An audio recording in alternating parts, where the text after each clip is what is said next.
Oke, mulai ya.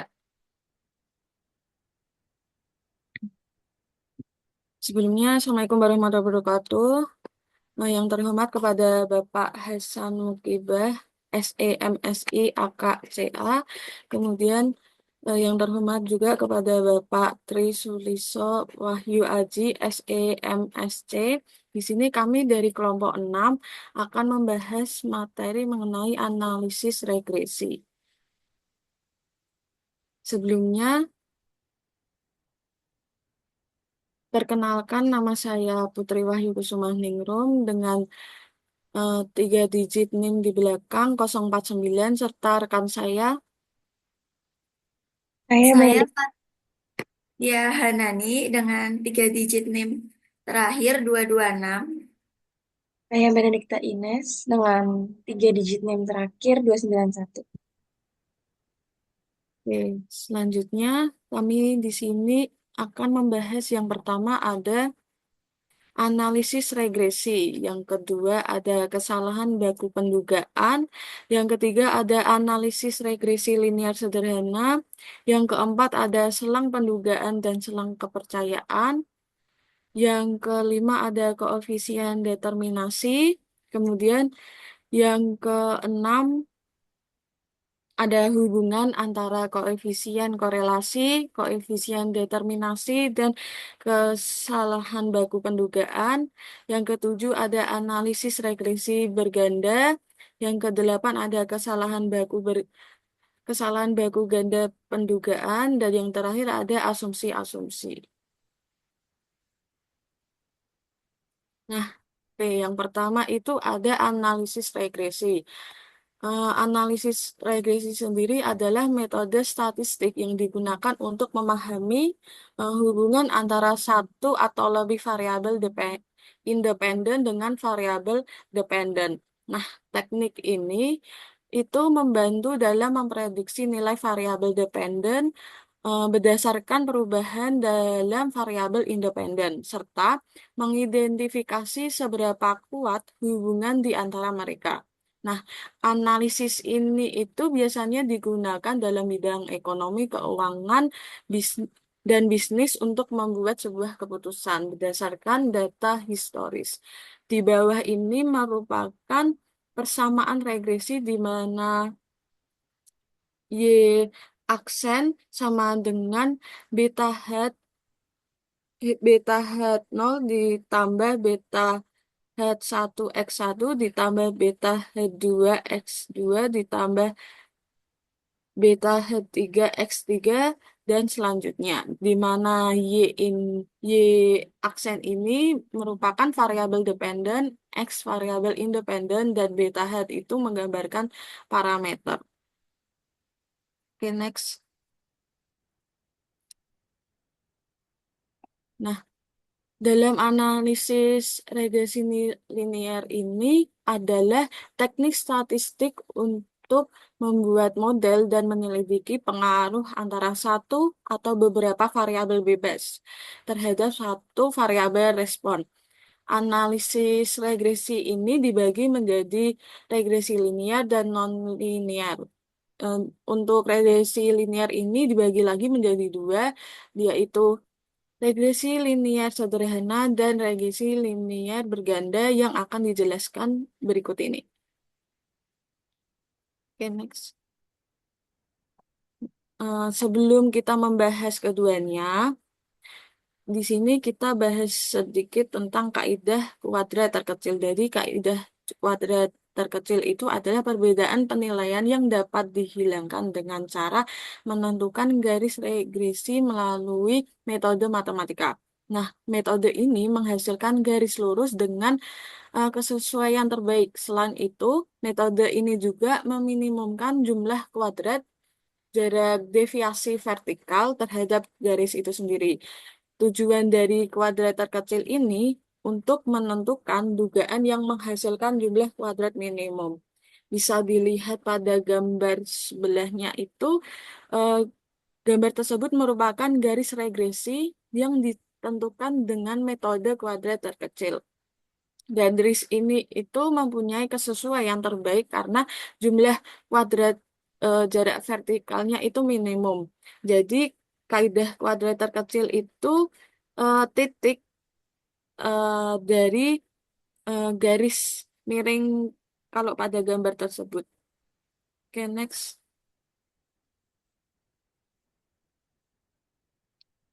Nah, selanjutnya jika pada suatu grafik itu nilai penyebarannya itu mendekati normal di mana X kurang lebih 1S akan mencakup 68% nilai dari sekitar nilai tengah dan selanjutnya jika X kurang lebih 2S akan mencakup 95,5% nilai di sekitar nilai tengah dan selanjutnya jika X-nya itu kurang lebih 3S itu akan mencakup 99,7% nilai di sekitar nilai tengah. Nah, jika kecondongan distribusi ini disebarkannya tinggi, hubungan tersebut itu tidak berlaku terhadap hubungan yang sama antara nilai pendugaan rata-rata Y aksen dan kesalahan buku pendugaannya. Dan selanjutnya, jika pencarian di sekitar garis regresinya ini mendekati distribusi normal dan ukuran sampelnya cukup besar, maka Y aksen 1S YX ini akan mencakup 68% nilai di sekitar nilai tengah dan selanjutnya itu sama it- di mana Y aksen 1S YX ini akan mencakup 95,5% dan yang terakhir Y aksen itu 1S YX itu akan mencakup 99,7% di nilai sekitar nilai tengah. Oke, next. Nah, selanjutnya ada kesalahan baku pendugaan. Kesalahan baku pendugaan ini sendiri adalah ukuran statistik yang menunjukkan seberapa jauh penyimpangan nilai yang diprediksi oleh metode regresi dari nilai aktual dalam data, di mana semakin kecil nilai kesalahan baku estimasinya, maka semakin akurat metode regresi dalam memprediksi nilai dependen itu sendiri berdasarkan variabel independen. Nah, em, di bawah ini merupakan persamaan dari kesalahan baku. Eh, di bawah ini tuh merupakan rumus dari kesalahan untuk mencari kesalahan baku pendugaan itu sendiri, di mana SYX ini sama dengan akar dari sigma dalam kurung kurangi dulu Y min Y aksen dipangkatkan 2 dibagi dengan N min 2 di mana Y di mana SYX ini merupakan kesalahan baku estimasi, Y itu adalah nilai aktual dari variabel dependen itu sendiri, Y aksen itu adalah nilai dari diprediksinya oleh model regresi dan N itu menunjukkan jumlah observasi. Nah, kesalahan baku pendugaan ini itu mengukur jumlah variasi titik-titik sampel di sekitar garis regresi itu sendiri. Jika semua titik-titik observasi ini terletak tepat pada garis regresi yang sama dengan nol, biasanya itu tidak sama dengan nol dan semakin besar berarti pendugaan Y ini makin kurang tepat. Oke, next. Oke, selanjutnya ada contoh pendugaan. Eh, Di sini ada contoh soalnya untuk mencari eh, kesalahan pendugaan, kesalahan baku pendugaan estimasi itu sendiri, di mana jumlah transaksinya itu menggambarkan variabel X itu diketahui di soal, terus variabel Y itu menggambarkan jumlah barang terjual sebenarnya, terus eh, Y aksennya itu menggambarkan jumlah barang terjual yang diduga. Selanjutnya tuh kita mencari dari deviasi itu sendiri di mana Y dikurangi Y aksen, kemudian kita mencari deviasi kuadrat di mana Y dikurangi Y aksen, kemudian dikuadratkan. Nah, dari data-data tersebut kita masukkan ke rumus yang kita bahas sebelumnya tadi, di mana S, Y, X sama dengan eh, dimasukkan aja akar 5 yang udah dihitung tadi kan berarti 566,1285 ini dibagi sama 8 itu menghasilkan 8,412. Nah, eh, di mana X jika kurang lebih 1S itu adalah 8,412 unit, itu menggambarkan 68% ini dari semua prediksi akan berada dalam jarak 1 kali kesalahan baku dari nilai sebenarnya. Kemudian jika 2S itu menghasilkan 2S yaitu 16,824 unit itu menggambarkan 95% dari semua prediksi akan berada dalam rentan ini dari nilai aktualnya itu sendiri. Kemudian di K3S itu bernilai 25,236 unit itu menggambarkan 99% prediksi tidak akan dari melenceng lebih dari ini. Nah, hasil atau misal kalian bingung kalau 16,824 unit itu didapat dari mana? Itu didapat dari 2 dikali 1S-nya sendiri. 1S tadi kan 8,412 unit. Nah, artinya di sini itu garis regresi ini cukup aktual karena deviasi antara prediksi dan kenyataan cenderung kecil dan bisa diperkirakan dengan probabilitas yang tinggi. Oke, next. Nah, analisis regresi nilai sederhana itu adalah analisis yang digunakan untuk menganalisis satu variabel terikat atau Y dengan menggunakan satu variabel bebas atau X. Nah, variabel bebas yang dipilih adalah yang menghubungkan dengan variabel terikat. Untuk mengetahui bahwa variabel bebas yang dipilih mempunyai korelasi dengan variabel terikat, dapat digunakan analisis korelasi. Analisis regresi sederhana ini bertujuan untuk mengetahui pengaruh dari suatu variabel terhadap variabel lainnya. Di bawah ini merupakan persamaan dari linear sederhana itu sendiri, yaitu Y sama dengan A ditambah B dikali X. Nah, untuk mencari B-nya ini, rumusnya N dikali sigma XY dikurangi eh, sigma X dikali sigma Y, kemudian dibagi dengan N dalam kurung sigma X kuadrat dikurangi sigma dikali X kuadrat. Nah, sedangkan untuk mencari A ini sama dengan sigma Y dibagi N dikurangi B si, dikali dengan sigma X dibagi N. Di mana Y-nya itu menandakan variabel dependen, X-nya itu, kalau dari persamaan tadi, X-nya itu menandakan variabel independen, A-nya adalah konstan, yaitu nilai Y ketika X sama dengan 0, dan B-nya itu koefisien regresi yang menunjukkan perubahan dalam Y ini untuk setiap perubahan 1 unit pada X. Oke, next. Nah, di sini kita ada contoh soal tentang perhitungan regresi linear sederhana.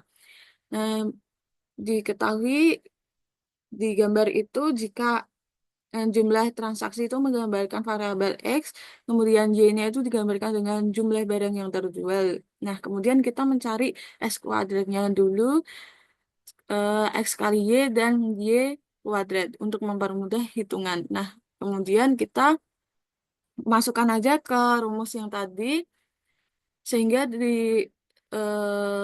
dapatkan A-nya itu minus 1,7601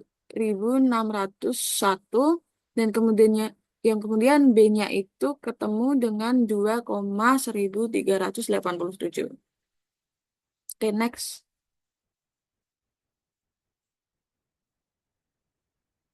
Nah, eh, dari soal yang tadi itu ditemukan persamaan regresinya, tinggal kita masukin aja ke, kan udah tadi udah ketemu A sama B-nya tuh. Kita masukkan aja ke persamaan eh, regresi linear sederhana di mana Y sama dengan A plus B dikali X tadi, di mana kita eh, menghasilkan Y sama dengan min 1,7601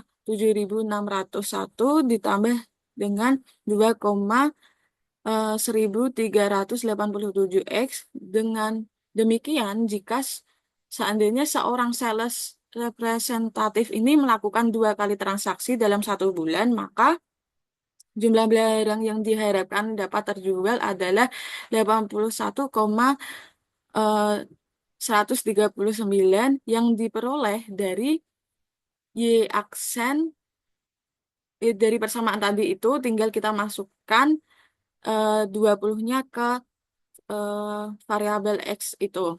Sehingga nilai B itu sebesar 2,1387 ini mengidentifikasi bahwa setiap penambahan transaksi yang terjadi dalam 1 bulan diharapkan dapat menarik volume penjualan sebesar 2,1387 unit. Eh, Secara mudahnya itu setiap transaksi yang terjadi akan menyebabkan sekitar 2 unit barang yang terjual. Nah, nilai A yang kita dapatkan ini mengidentifikasi bahwa nilai potong sumbu Y ini ada di bawah titik asal. Kemudian diinterpretasikan bahwa jika tidak terjadi satupun transaksi, maka jumlah minus 1,7601 ini barang akan terjual. Selanjutnya, harus diingat bahwa X, jika nilai X sama dengan 0 ada di luar daerah pengambilan sampel, sehingga seharusnya tidak digunakan dalam memperkirakan jumlah barang yang terjual. Daerah nilai bagi jumlah transaksi yang terjadi ini adalah 6 sekitar 6 sampai 35. Oke, next. Nah, selanjutnya yang terakhir dari soal tadi itu jika disajikan grafik akan menghasilkan gambar seperti berikut ini. Nah, pada grafik tersebut itu ternyata semua titik itu tidak terletak pada garis regresi. Jika titik-titik tersebut terletak pada garis regresi dan jumlah pengamatan cukup besar, maka dapat dikatakan tidak terdapat kesalahan dan pendugaan jumlah barang yang terjual. Atau dengan kata lain, jika semua titik terletak pada garis regresi, maka jumlah barang yang terjual ini dapat diduga dengan ketepatan 100%. Nah, dengan demikian, tidak ada kesalahan pendugaan variabel Y berdasarkan variabel X. Oke, selanjutnya akan dijelaskan oleh rekan saya. Nah, oke baik. Di sini kita lanjut ke selang pendugaan dan selang kepercayaan. Mana pengertian selang pendugaan itu adalah rentang nilai yang digunakan untuk memperkirakan nilai parameter populasi berdasarkan data sampel. Nah, dalam konteks analisis regresi, ini tuh sering digunakan untuk memperkirakan nilai variabel dependen atau Y dilambangkan Y berdasarkan variabel independen atau dilambangkan dengan X. Nah, selanjutnya untuk selang kepercayaan, itu adalah rentang nilai yang diharapkan mengandung parameter populasi dengan tingkat kepercayaan tertentu. Nah, misalnya itu, kalau selang kepercayaan 95%, berarti kita tuh yakin bahwa 95% parameter populasi tersebut tuh berada dalam rentang itu. Selanjutnya,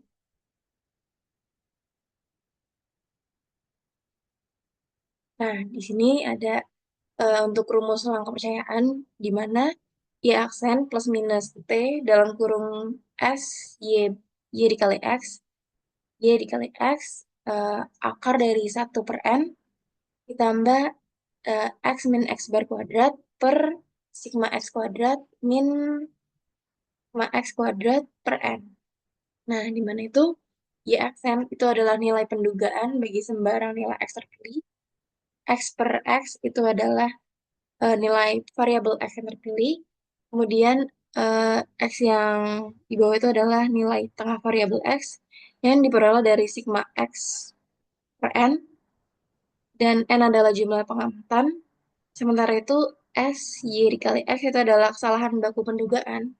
Kemudian T adalah nilai statistik T berdasarkan lampiran F untuk derajat bebas N sama N min 2. Selanjutnya. Nah, sedangkan kalau untuk rumus selang pendugaan di sini, itu yang membedakan di mana di depan itu ditambah satu. Jadi, eh, Y aksen plus minus T dalam kurung S Y kali X itu eh, akar dari satu plus satu per N, kemudian X min X bar kuadrat dibagi sigma X kuadrat min sigma X kuadrat per N. X.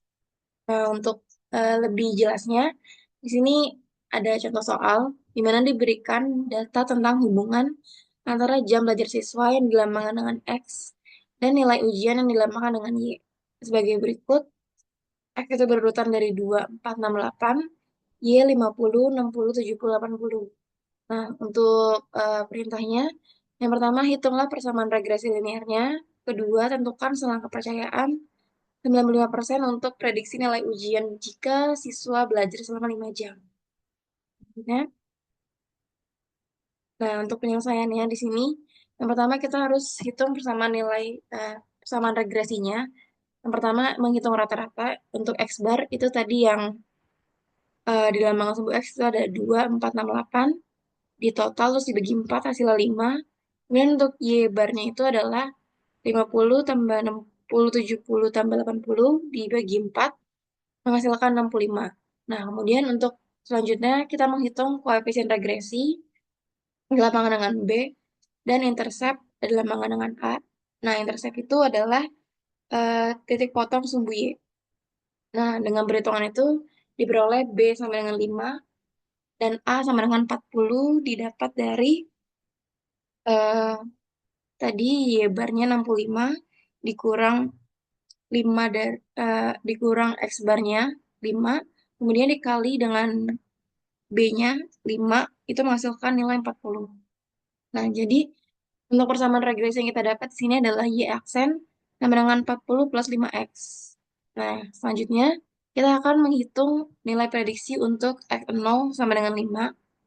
Ini kita substitusi, X itu diganti jadi 5. Jadi hasilnya itu 65. Nah, kemudian kita menghitung standar error yang dilambangkan dengan SE sama dengan SE Y aksen. Nah, untuk residual dan simpangan baku itu kita ini oh ya ada info tambahan di mana untuk parameter eh, S-nya itu adalah 10 dan sigma X I min X bar kuadrat itu adalah 20. Sehingga ini ini rumusnya beda tapi sama aja. Jadi di sini kita tinggal masukin yang tadi udah didapat.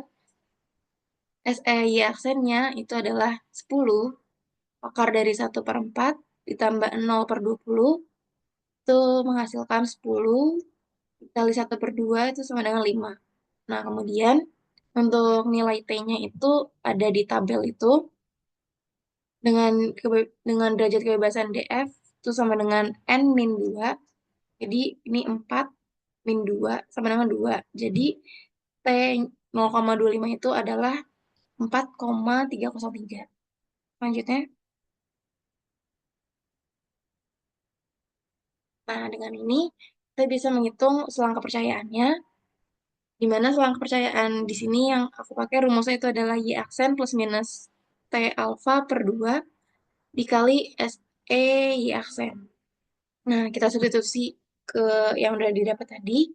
Jadi 65 plus minus 4.000, 4,303 dikali 5 itu hasilnya 65 dikurang 21.515,65 ditambah 21.515. Nah, sehingga selang kepercayaan itu adalah eh, di angka 43.400, sorry maaf, ini 43,485 sampai 86,515. Nah, dengan ini itu disimpulkan bahwa dengan tingkat kepercayaan 95%, kita dapat mengatakan bahwa jika seorang siswa belajar selama 5 jam, maka nilai ujian yang mereka diperkirakan itu berada di antara rentang 43,49 sampai 86,52. Selanjutnya, selanjutnya di sini kita akan membahas koefisien determinasi. Nah, apa sih itu? Koefisien determinasi itu biasanya dilambangkan dengan R kuadrat. Itu adalah ukuran statistik yang digunakan dalam analisis regresi untuk menunjukkan seberapa baik modul regresi menjelaskan variabilitas dari variabel dependen dan yang dilambangkan dengan Y yang dipengaruhi oleh variabel independen yang dilambangkan dengan X. Nah, eh, dengan nilai R kuadrat itu berkisar antara 0 hingga 1, di mana jika R kuadrat itu melambangkan 1, itu berarti model itu menjelaskan seluruh variabilitas data itu dengan sempurna, sedangkan kalau R kuadrat sama dengan 0, itu berarti tidak dapat menjelaskan variabilitas data sama sekali. Nah, secara sederhana, koefisien determinasi itu dihitung dengan mengkuadratkan koefisien korelasi yang dilambangkan dengan R. Selanjutnya,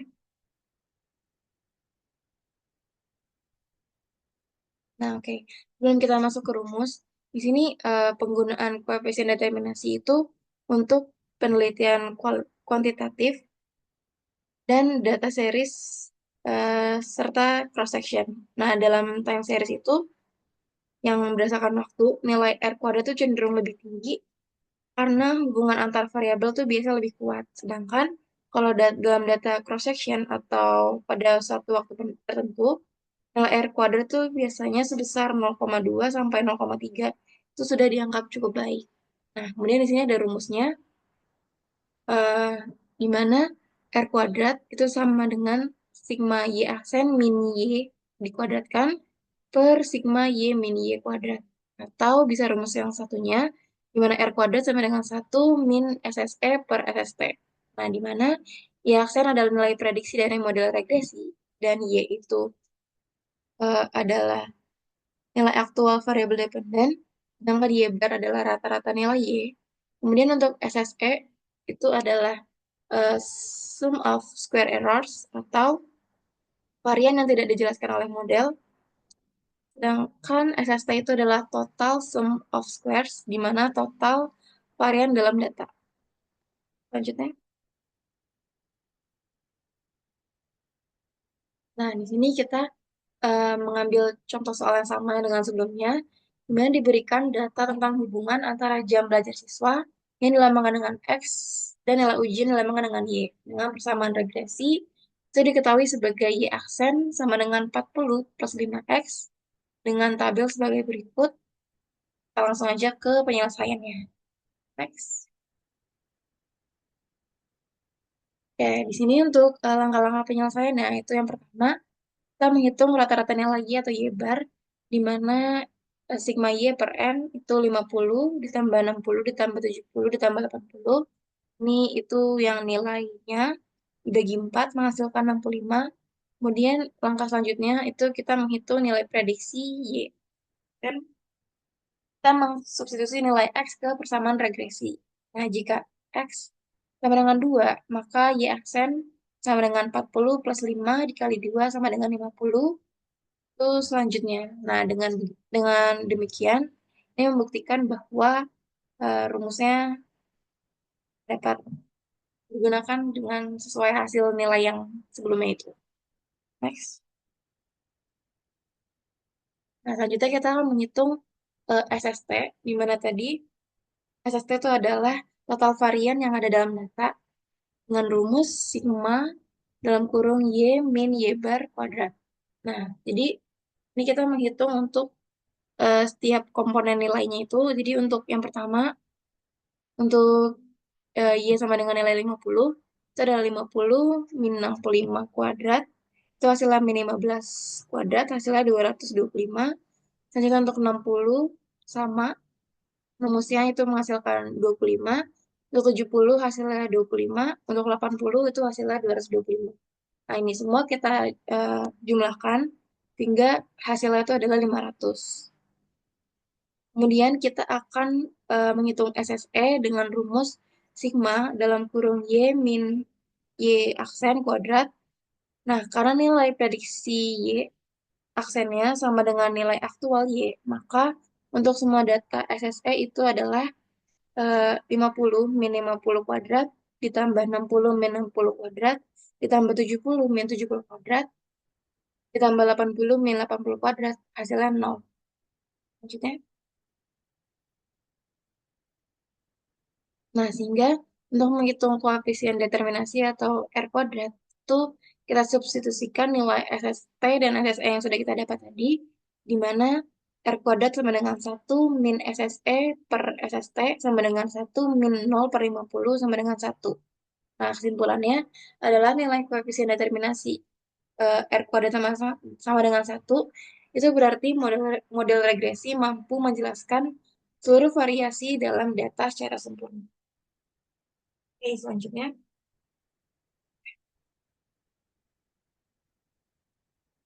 Nah, di sini apa sih sebenarnya hubungan antara koefisien korelasi, koefisien determinasi, dan juga kesalahan baku pendugaan? Nah, untuk hubungan antara koefisien korelasi dengan determinasi, itu adalah R kuadrat, di mana itu adalah melambangkan koefisien determinasi, itu adalah hasil kuadrat dari nilai R atau nilai korelasi. Nah, ini tuh menunjukkan seberapa baik model regresi menjelaskan variabilitas data. Jika tingginya nilai R, itu maka semakin tinggi juga nilai R kuadratnya, yang berarti model itu lebih baik dalam menjelaskan data. Kemudian, untuk hubungan antara koefisien determinasi dan kesalahan baku itu adalah jika R kuadrat tinggi, maka SE-nya itu biasa rendah. Hal ini menunjukkan bahwa prediksi model itu dekat dengan nilai aktual. Nah, sebaliknya, jika R kuadrat itu rendah, maka S itu cenderung tinggi, yang berarti bahwa model itu kurang akurat dalam prediksi. Ya, akan dijelaskan oleh rekan saya.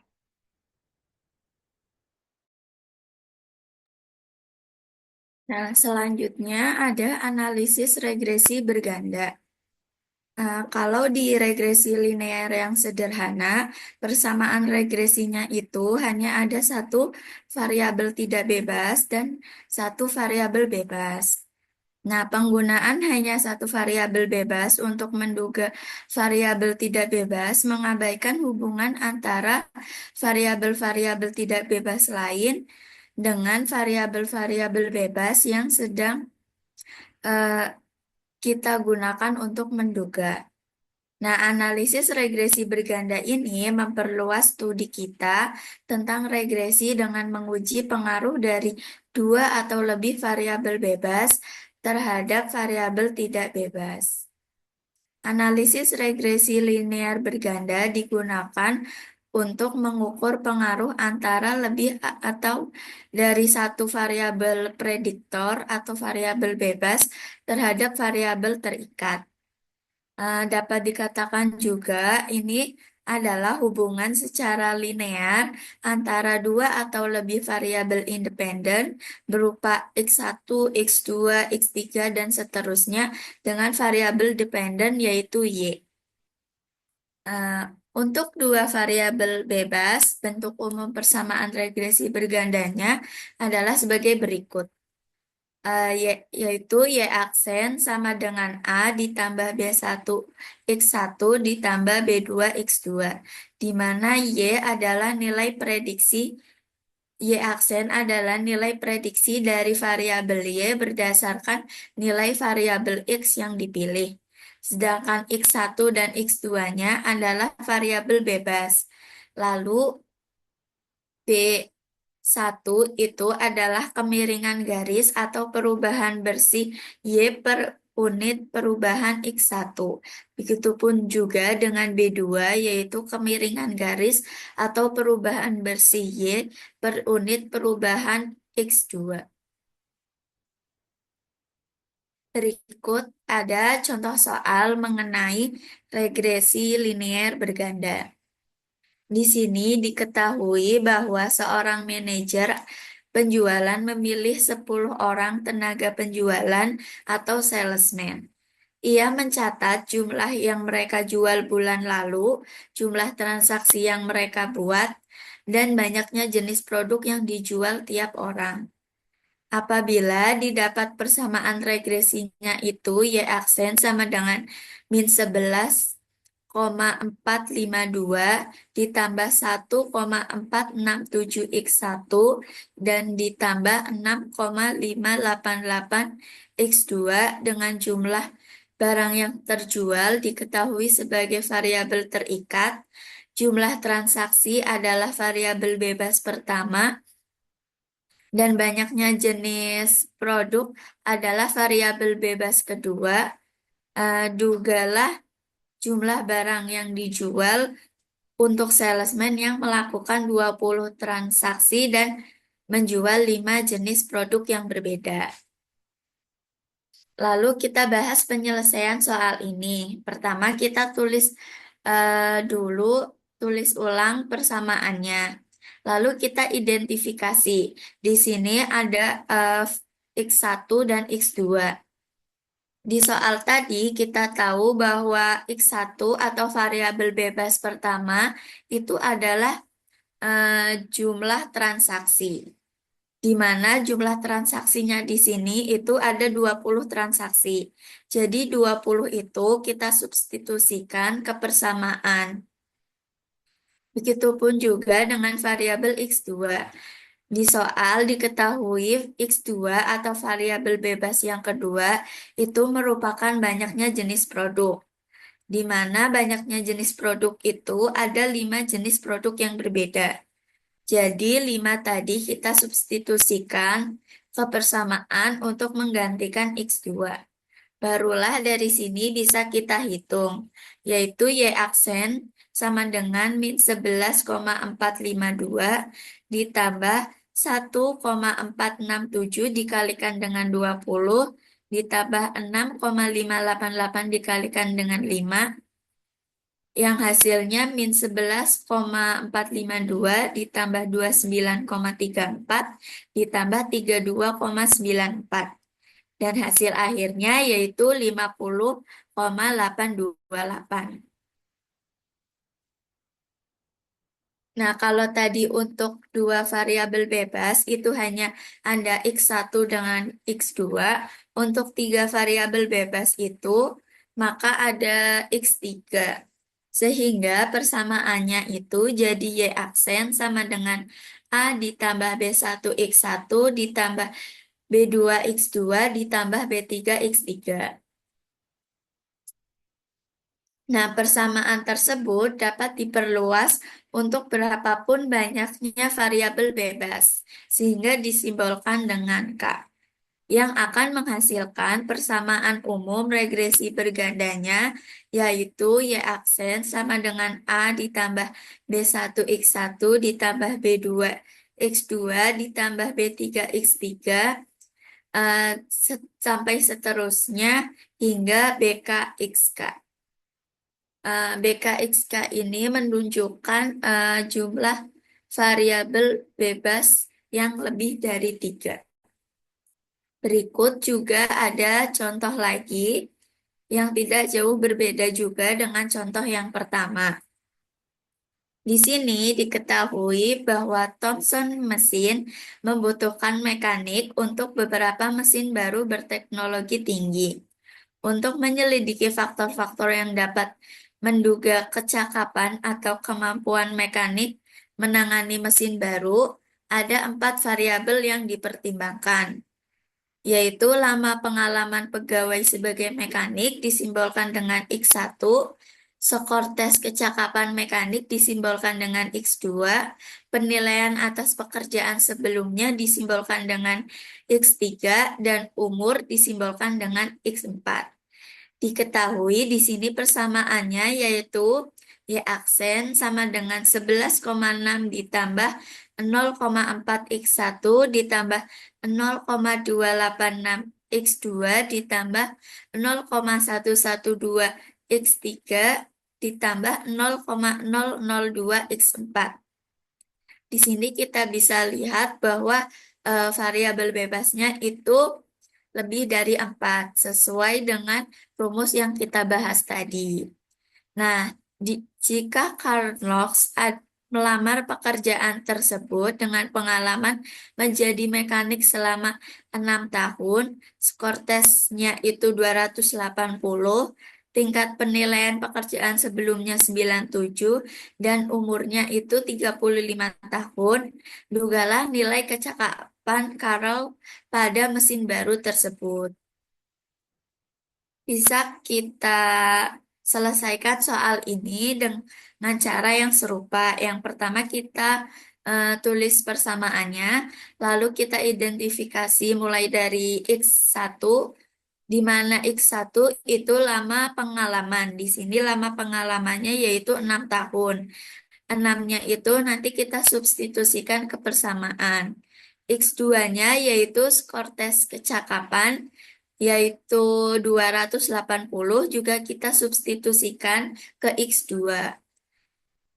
Selanjutnya, X3 berupa penilaian atas pekerjaan sebelumnya diketahui penilaiannya itu 97, itu juga kita substitusikan. Begitupun juga dengan X4, yaitu umurnya 35, juga kita masukkan ke persamaan. Dari situ kita langsung